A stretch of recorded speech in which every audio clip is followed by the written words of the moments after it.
When you surrender yourself to God, उसके बाद आप चलते हो उसकी इच्छा से, दैट इज़ प्रेयर।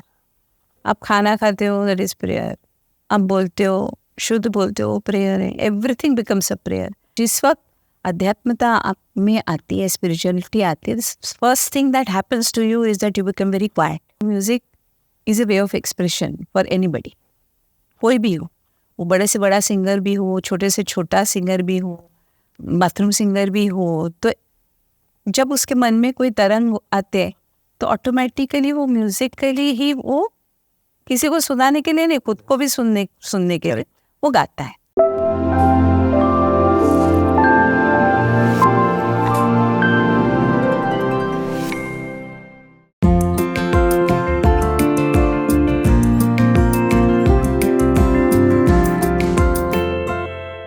संगीत आत्मा की भाषा है।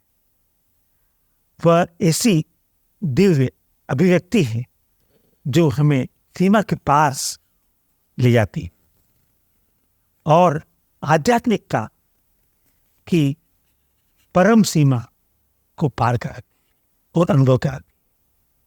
आज हमारे साथ पद्मश्री अनुराधा पौडवाल जी उपस्थित हैं, जिन्होंने अपनी मधुर आवाज से बॉलीवुड में ही नहीं, भक्ति संगीत में अपनी एक विशेष पहचान बनाई। नमस्ते, मैं दिनेश सहारा, स्टूडेंट ऑफ लाइफ और एक इंडस्ट्रियलिस्ट। अनुराधा जी, आज आपका सनातन चर्चा में स्वागत है। कि मेरा बहुत सौभाग्य है कि मैं आपके साथ में आज संगीत और अध्यात्म की चर्चा करूँगा। प्रणाम। सबसे पहले मैं आपसे पूछना चाहूँगा कि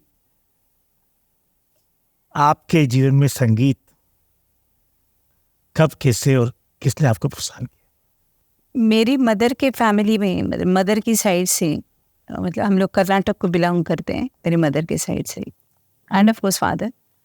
तो माँ के साइड से म्यूज़िक तो फैमिली में था ही, मतलब ऐसा नहीं कि प्रोफेशनली, लेकिन घर की जो लड़कियां हैं तो उनको बच्चियों को गाना सिखाते ही थे। It was a way of life, जैसे बंगाल में होता है।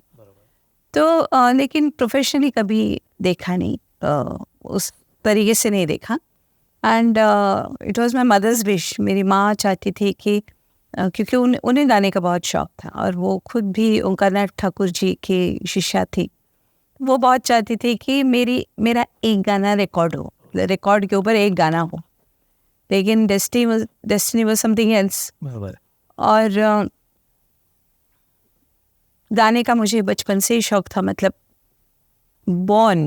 I was born with love for music. तो ऐसा नहीं कि किसी अम्मू कुछ हुआ और फिर मुझे गाने का शौक हुआ, ऐसा नहीं। It was just there. जब कहीं पे भी मुझे सुनाई देता था तो I start singing with it, start humming with it. तो it was a very natural thing. तो जैसे आपने सबसे पहले बॉलीवुड इंडस्ट्री के गाने गाए, आपको वहाँ फिल्म फेयर अवार्ड्स भी मिले, नेशनल अवार्ड्स भी मिले। उसके बाद भक्ति संगीत में आपका एंट्री हुई, आपने उसके गाए। तो ये नेचुरल था या आपको सभी प्रकार का संगीत? नहीं, एक तो it is quite a coincidence कि जिस वक्त मैंने फिल्म इंडस्ट्री के लिए भी जब गाना शुरू किया, मतलब मुझे बुलाया गया, तो that also the first time I stood in front of a mic was also for a Shiv stuti, लेकिन it was for a film Abhimaan के लिए मैंने गाया। और उसमें मैंने शिव जी की स्तुति थी, जो कि बैकग्राउंड में जया जी शिव टेम्पल से बाहर आ रही है, तो शिव स्तुति से हुआ। उसके बाद कुछ सालों बाद जब मैंने जो मेरा पहला सुपर हिट गाना जो हुआ फिल्म हीरो, सुभाष घाई के लिए, तो उसके लिए भी जब भी मतलब मैं गाना गा रही थी तो उसके पहले मैंने गायत्री मंत्र गाया। तो every time I sang for a film song, तो उसके पहले कोई मेजर अगर कुछ होता, मैंने join T series also, my entry into T series was with Durga Saptashati. Aashiqui वगैरह बाद में हुए। और दूसरा ये था कि film industry is such a place कि मतलब it has done wonders for so many people. और कितने लोगों की मतलब जिंदगियां उन्होंने बनाई हैं। लेकिन एट द सेम टाइम जो मतलब द स्पेक्टेटर्स और जो देखने वाले सुनने वाले, you know the public is not always very sensitive. तो जो मन में आया बोल दिया, किसी के लिए भी कुछ भी बोल दिया, ठीक, वो रिपरकेशंस का देखते नहीं। कोई भी किसी ने बहुत योगदान दिया है, बहुत सालों सालों तक अपना तपस्या की है, इन लोगों को एक मिनट नहीं लगता कुछ भी बोलने में। तो that is something that always stuck in my mind कि इसलिए इसके लिए इतना लगाव होना ज़रूरी नहीं, इतनी अटैचमेंट करो अपना काम। एंड हमेशा मेरे मन में था कि when I reach number 1 in film industry, then I will give it up and I will turn to devotional, because सुकून है उसमें। किसी को कुछ प्रूव करना नहीं है। अभी आरती गानी है तो किसको प्रूव, भगवान जी के सामने ही गाने, तो किसी को प्रूव करने की ज़रूरत नहीं, कुछ हिट होने की ज़रूरत नहीं है, कोई फिल्म हिट होने की ज़रूरत नहीं। कोई जैसे फिल्म इंडस्ट्री में हीरोइन क्लिक होनी चाहिए, हीरो क्लिक होना चाहिए, फिल्म क्लिक होना चाहिए, प्रोड्यूसर की क्या इच्छा, एवरीथिंग काउंट्स, यू नो। तो डिवोशन में ऐसा नहीं, हम नेचुरल टेम्परामेंट मेरी ऐसी थी। इस वजह से जब मैं दक्षिणेश्वर गई तो मैंने माँ को बोला था कि मेरी इतनी इच्छा पूरी कर दे, मेरे हर मंदिर के साथ मुझे जोड़ दे। और वैसे हुआ। आपने तो and turning back also I feel कि जो कुछ भी हुआ है तो प्रोबेबली आई वॉज डेस्टाइन, मतलब सनातन को ही आगे ले जाऊं। आगे ले जाना कहना बहुत मेरा मूर्खता है। It's Sanatan is so huge, you know. लेकिन कोई कोई एक निमित्त बनता है, तो थोड़ा सा वो एक सेलिब्रिटी स्टेटस मिलने के लिए वो आशिकी वगैरह थोड़े थोड़े फिल्म्स हिट हुए, लोग पहचानने लगे, और उसके बाद फिर इमीडिएटली डिवोशनल हुआ, तो उसका एक एडवांटेज। मैंने अपने कॉर्पोरेट जीवन के अंदर आध्यात्मिकता को और सनातन वैल्यूज को अपनाया है। मैं प्रातःकाल रोज हवन करता हूँ। भारत में नहीं, कहीं भी विश्व में ट्रेवल करता हूँ तो अपने साथ में हवन की किट ले जाके वहाँ हवन करता हूँ। आपके जीवन में रिचुअल्स का क्या महत्व? आई वॉज मतलब टेम्परामेंटली मैं वैसे अट्यून कभी थी नहीं, और यस बट मेरे पर्सनल लाइफ में वगैरह all the time I was encountering so many problems with you know people's health मेरे इर्द गिर्द के। तो उसके लिए मैंने किए होंगे, नॉट कि मुझे ये ऐसा कर दो, नो ऐसा कर, नो ऐसे नहीं। And then finally now it has, सब बड़े बड़े हवन हुए, पूजाएं हुए, सब कुछ हुए, but now I see that when you surrender yourself to God, उसके बाद आप चलते हो उसकी इच्छा से, दैट इज़ प्रेयर। आप खाना खाते हो, दैट इज़ प्रेयर। आप बोलते हो, शुद्ध बोलते हो, प्रेयर है। Everything becomes a prayer. You do not have to sit in one place और फिर वो कर। इसी मेरे गुरुजन लोगों ने मुझे बताया था कि भैया हम जब अपने आप के से जुड़ जाते हैं, हम उस सत्ता को समर्पित हो जाते हैं, तो जीवन से हमारा एक फ्लो हो जाता है। मैं आध्यात्मिकता की जब उपलब्धि हमारे को होती है और हम हायर लेवल ऑफ एनर्जीज में जाते हैं, तो मैं मानता हूँ कि हम प्राय फ्री महसूस करते हैं अपने आप को, वर्तमान में जीते हैं। हमारे जीवन में दूसरों के प्रति सहानुभूति होती है, हमारा जीवन दूसरों के उपयोगी होता है, और हम दूसरों से प्यार करते हैं, जैसे हम अपने से प्यार करें, दूसरों से प्यार करते हैं। तो जीवन भी हमारा आध्यात्मिक। बिल्कुल सही बात है। और जिस वक्त अध्यात्मता आप में आती है, स्पिरिचुअलिटी आती है, first thing that happens to you is that you become very quiet. तो आध्यात्मिकता के लिए सबसे पहले हमारी ज़रूरत हम कैसे अपने मन को शांत करें। जब तक मन है, जब तक हम उसको हमारा ईश्वर प्रकट नहीं होता हमारे से, और सुकून जो हमको मिलता है शांति में, वो उसका कोई बयान नहीं कर सकते, बखार दो कैसे। भक्ति संगीत जो है ये जीवन में कैसे लोग अपनाएं, और यूथ एंड यंगस्टर्स के प्रति युवा पीढ़ी जो है वो आज की तारीख में पॉप म्यूज़िक, रैप म्यूज़िक और कंसर्ट्स में जाती है। कंसर्ट बहुत अच्छे होते हैं, तो ये उसको जो संगीत की जो परिभाषा उनके लिए है वो उड़ने नहीं लगती। आप क्या दो शब्द कहेंगे इसके बारे में? सबसे पहली बात तो ये है कि music is a way of expression for anybody, कोई भी हो, वो बड़े से बड़ा सिंगर भी हो, छोटे से छोटा सिंगर भी हो, बाथरूम सिंगर भी हो, तो जब उसके मन में कोई तरंग आते हैं तो ऑटोमेटिकली वो म्यूजिकली ही वो किसी को सुनाने के लिए नहीं, खुद को भी सुनने के लिए वो गाता है। ओके, नाउ इट डिपेंड्स कि वो जो खुशी जाहिर करता है, दुख जाहिर करता है, वो किस लैंग्वेज में। इट में भी इटालियन, इट में भी संस्कृत, इट में भी मराठी, इट में भी एनीथिंग। ओके, तो उसके संस्कार इन द सेंस कि उसके कानों के ऊपर कौन सी लैंग्वेज, कौन से वर्ड्स पड़े हैं, कौन से टाइप के बीट्स पड़े हैं, उसी में वो जाहिर करेगा वो।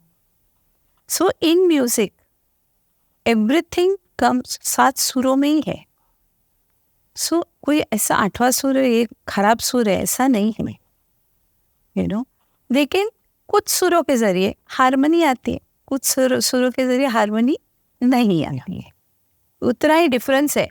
सो इट इज़ नॉट कि हम इस गाने को खराब करें, कोई ऐसा सोच करके नहीं गाता है। ये है कि जिस वक्त हारमोनी कुछ नोट्स के कॉम्बिनेशन में जिसके ऊपर अपने राग आधारित हैं, तो उनमें अगर हम गाते हैं तो एटमॉस्फेयर में जो लहरें हैं तो वो हारमोनियस हो जाते हैं, तो ऑटोमेटिकली वो सुकून देंगे। और जितना आप मतलब धम धम धम ऑल द टाइम अगर आपको, तो हो सकता है उनको दे आर ट्राइंग टू, मतलब उनके मन में जो तकलीफ है उसको कम करने की वजह से उसको you know to drown their misery, तो वो इतना लाउड उनको सुनने की ज़रूरत होती होगी। So it really depends individually. और बाकी दूसरी बात जो आप बोलते हैं कि लोगों को फ्रस्ट्रेशन है, ये frustration is never out of music. Depression is because of the false values that have been instilled in those children's head कि देखो उसको इतने मार्क मिले, तुमको ये मिलना चाहिए, उसके बाद 4 घर है तो तुम्हारे पास 10 घर होने चाहिए। ये जो false values जो लिए ना, they can't meet up to it. Everybody is not supposed to do the same thing. True. Right? अगर जैसे 5 उंगलियों में से अगर कोई बोलता रहे कि देखो तुमको इसको बोलेंगे कि नहीं तुमको इधर होना है, इतना होना है, इतना होना है, तो फ्रस्ट्रेटेड होगा वो। It's not suppose, that's not nature. So basically music is something जो सुकून देता है। नहीं, मेरा भी ये अभिप्राय नहीं था। मेरा ये था, मैं तो मानता हूँ कि म्यूजिक तो एक मैजिक है, कभी रुलाता भी है, कभी दुखी भी करता है, कभी खुश भी करता है, कभी गुजराता भी। तो म्यूजिक तो अपने आप में एक फन है। बिल्कुल बिल्कुल। और दूसरा क्या है, अनफॉर्चुनेटली क्या होता है, ये एक साइकिल है। Okay, it's a cycle. अभी आजकल जो फिल्में जो बन रही है, आप और मैं, हम लोग कितना भी साइकिल जी के फैन हैं, आज कौन से गाने में साइकिल जी का गाना बैठेगा बताइए? नहीं, वो एक अलग क्लास है। क्या करेंगे? You can't change that. It is मैं कालचक्र है वो, you can't change that, you have to go through that. और जब भी सही टाइम आएगा तभी आएगा। सही टाइम आया तो राम मंदिर बना, है कि नहीं? So I believe that there is a time for everything. और जब राम मंदिर बना तो मुझे नहीं, आई डाउट वेदर किसी ने सोचा भी होगा कि ऐसी मतलब सनातन का युग की ऐसी लहर पूरी दुनिया में छा जाएगी। किसी ने नहीं इमेजिन किया था। मतलब एक जैसे एक पर्व चालू हो गया, सनातन का पर्व। सनातन तो बहुत पहले से था, लेकिन ये एक निमित्त हो गया कि इट जस्ट मतलब हर आदमी, हर सनातनी एक दूसरे से जुड़ गया विदाउट डूइंग एनीथिंग। आपको एक निमित्त बन गया, निमित्त। हाँ हाँ। तो नहीं, ये तो सत्य। उसके बाद आप कुछ भी बोलिए उसको, सोशल मीडिया बोलिए, कुछ भी बोलिए, ये ट्रेंडिंग है वो ट्रेंडिंग, लेकिन दोबारा से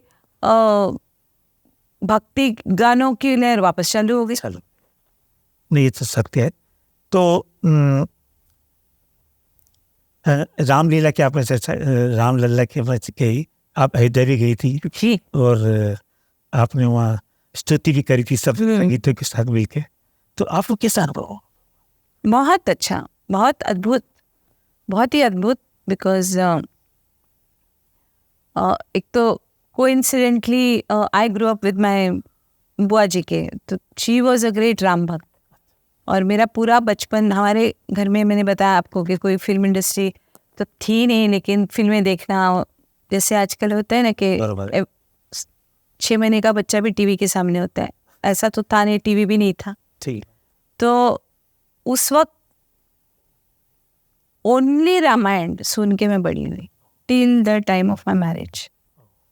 तो वो कहानियाँ सुनना, और जो भी मतलब स्कूल से आए रामायण सुनना, सोने गए रामायण सुनना। तो बच्चे लोगों को कहानियों का शौक होता है।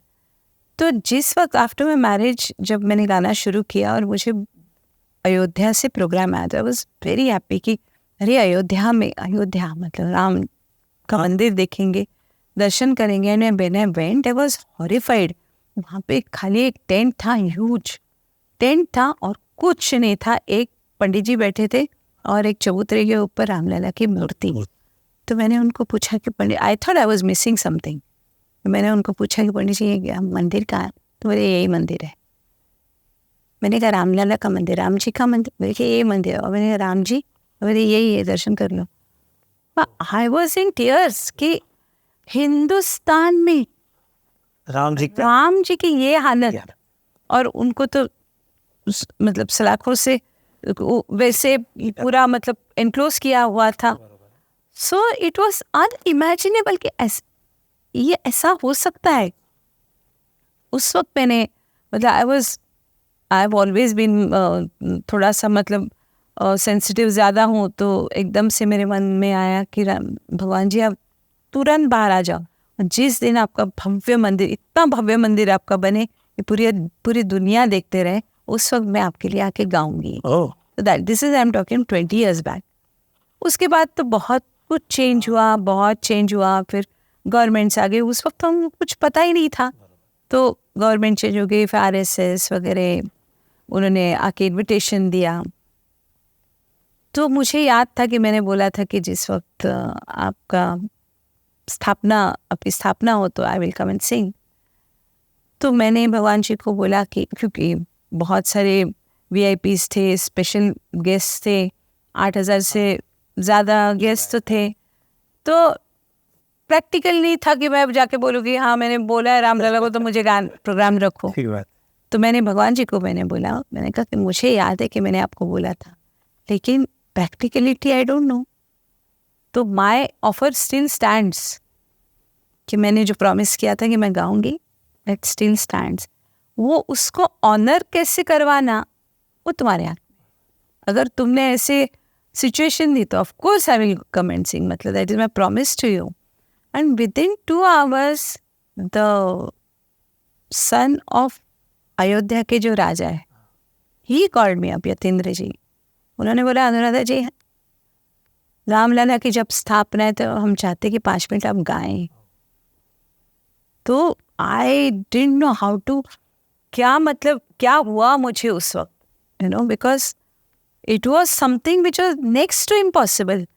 जहाँ पे प्राइम मिनिस्टर आने वाले हैं, पूरी दुनिया आने वाली है, सब कुछ इतना कुछ प्रोटोकॉल के हिसाब से चल रहा है, और वहाँ पे वो बोल रहे हैं। और हिंदुस्तान है, करोड़ों सिंगर्स है, सिंगरों की कमी थोड़ी है। तो उस वक्त फिर वहाँ पे कविता, मेरी बेटी, मैंने और कविता ने हमने गाया। एंड मुझे ऐसे लगता है कि अगर जैसे कहते हैं कि इस दुनिया से जब अलविदा करते हैं हम, तो हमारे सामने पूरा आ जाता है कि हमने क्या क्या किया है जीवन में। So this is going to be one very major thing that I am going to remember very happily even when I leave the world. बिल्कुल सत्य, जैसी सोच हमारी सच्ची होती है। और आपने जो आपका जो संकल्प था और आपकी निष्ठा थी वो साकार हुई। जी और भगवान रामलला की जो मूर्ति थी वो प्राण प्रतिष्ठा बिल्कुल सांगोपांग और बिल्कुल राजमहल में भारत की सबसे गौरव का सम्मान हुआ ये। बिल्कुल बिल्कुल पूरे जहाँ मतलब उनको पूरे रहना विश्व था, में। हाँ विश्व में, तो जो उनको सम्मान मिलना था वो सम्मान पूरा मिला है। और हमारे लिए गौरव की बात है, बिल्कुल राम जी जो वहाँ के बिल्कुल, राजमान है, बिल्कुल जिन लोगों ने इसमें प्रयत्न किए, बहुत सालों से प्रयत्न हो रहा है, 500-700 हो रहा है, उन सब को धन्यवाद देना चाहिए कि भाई हमको ये भारत के लिए विश्व जी, की जी, बड़ी बिल्कुल, उपलब्धि हुई है। मेरे संत, मेरे जो गुरुजन थे, उन्होंने मुझे सीख दी थी कि भाई ये जो सृष्टि की रचना हुई है ओम के नाम से हुई है। बिल्कुल और ओम जो है एक साउंड एनर्जी, तो यदि उसी एनर्जी से हम सब लोग सृष्टि में और एक पृथ्वी लोक में रह रहे हैं तो फिर हम एक परिवार, जी वो एक परिवार है, वो एक ही जगह रहे तो वन वर्ल्ड वन फैमिली, जो हमारा वसुदेव कुटुंबकम का जो भाव है, जो सनातन भाव है, वो सब पे लागू भी होता है और वो हमारे जीवन का सनातन भाव। तो ये जो सनातन भाव है, ये हम भारत की सबसे बड़ी देन है, भारत की समझ, ये विश्व। तो ये जो युद्ध हो रहे हैं, वायलेंस हो रहे हैं, टेररिज्म हो रहा है, ये जब सनातन भाव यदि विश्व में हम लोग की चर्चाओं के द्वारा, समझाने के द्वारा वो यदि फैलेगा तो फिर शांति, अपने प्रयत्न होंगे।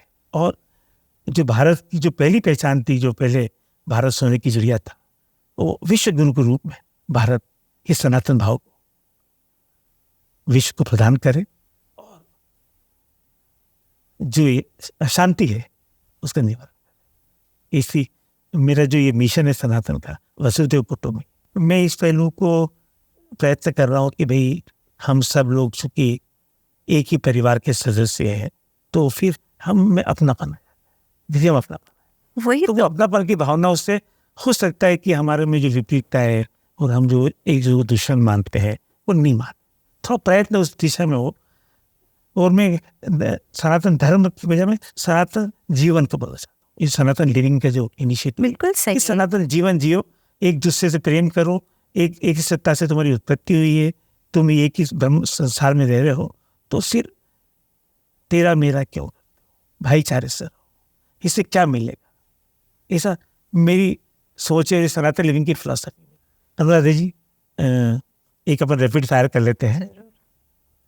संगीत, सुकून spirituality, is to be sure that nobody is hurt because of you.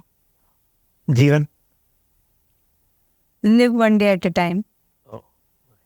Success, जो आपने सोचा उसको आप अपने कर्तव्य के पॉइंट ऑफ व्यू से आपने अगर उसे अच्छी तरह से पूरा किया, whatever it is, happiness, प्रसन्नता, where you are in harmony with yourself. Anuradha Porwal, आप कैसे डिस्क्राइब करेंगे? I try to live all that I have just told you about the rapid fire. Oh so nice. How do you see Dinesh Sahara? Student of life. Great. ये जो हमारी जो संगीत की चर्चा हुई, जी, इसके लिए बहुत आपको धन्यवाद। और आपने अपने जो दृष्टिकोण रखा, थैंक यू वेरी मच. और आप भी अपनी तरफ से जो अपना योगदान दे रहे हैं, हर एक इंसान देता रहे, तो the world will definitely be a better place. बहुत धन्यवाद आपका।